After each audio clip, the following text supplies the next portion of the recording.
Hello, good morning mga kapisda. At ito, update ko lang yung mini fish pond natin dito na medyo matagal nang walang laman. So yun, may mga laman lang, konting mga goldfish. So ngayon, nakabili na ako ng mga koi fish. So ito, medyo maliliit lang yung nabili ko, mga nasa 6 inches lang. Kaya 50 pieces yung binili ko. At i-acclimate ko muna bago ko pakawalan dito sa mini pond natin. Isa sa mahalagang ginagawa natin dapat ay i-acclimate muna natin bago natin pakawalan yung bagong bilihin na isda. And ito nga pala mga kapisda, meron akong nabili na pleco. So yan, ang ganda niya, kung makapansin nyo, albino siya na butterfly, parang kulay dilaw siya. Kaya medyo mahal siya pero maganda naman yung tsura niya. Then sasama na lang muna natin dito sa mga koi, dito sa mini pond. Okay mga kapisda, ito i-acclimate ko muna siguro kahit mga 30 minutes. Then ito, may mga goldfish kasi dyan. Tatanggalin ko na lang muna yan at lilibat ko na lang muna doon sa 15 gallon. Konti lang naman to, merong kaliko, rayukin na goldfish, then yung mga oranda. So yan, lilipat ko na lang muna para puro koi na lang muna yung lagay natin dito sa mini pond.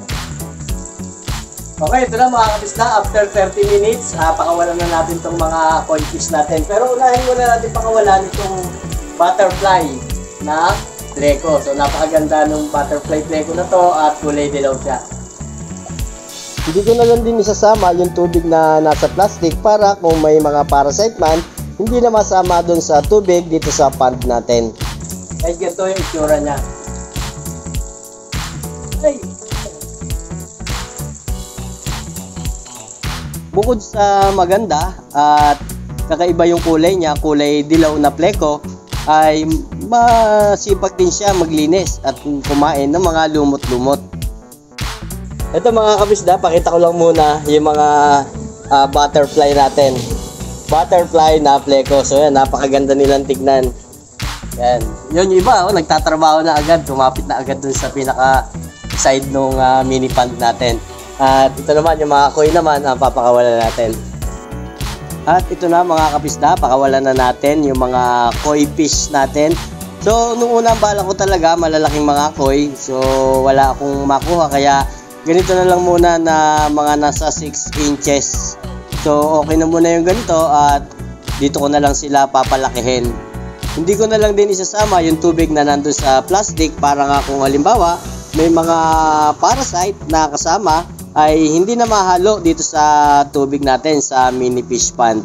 Okay mga kapisda, yun, napakawalan ko na lahat yung 50 pieces at 15 pieces na butterfly pleco. Okay, so ito na mga kapisda, napakawalan ko na 50 pieces na koi. So yan, nandito lang muna sila sa isang side. Yan, nagkukumpul-kumpul sila dyan, medyo naninibago pa sila. At yun, yung mga pleco natin, nagtatrabaho na, kinakain na nila yung mga lumot, napakasipag. At yung iba, so yun, nandun naman sa kabilang dulo, doon naman sila nagkukumpul-kumpul at may mga pleco rin doon. So, yun, parang sa tingin ko, yung 50 pieces, parang kukunti lang sila, pero ang size lang kasi nila, nasa 4 to 6 inches. So, hindi na ako nakabili ng malalaki, at ang mangyayari dito na lang sila lalaki. Yun, at nandito nagkukumpul-kumpul sila. Yeah. Yan, laki kayo dun sa gitna. So yan, ito nga yung gamit natin na pump dito, A5000. Then meron ako ditong isa pang A3000. I-open ko din yan para makatulong magtulak dun sa mga poops or yung mga dumi dito sa pond natin.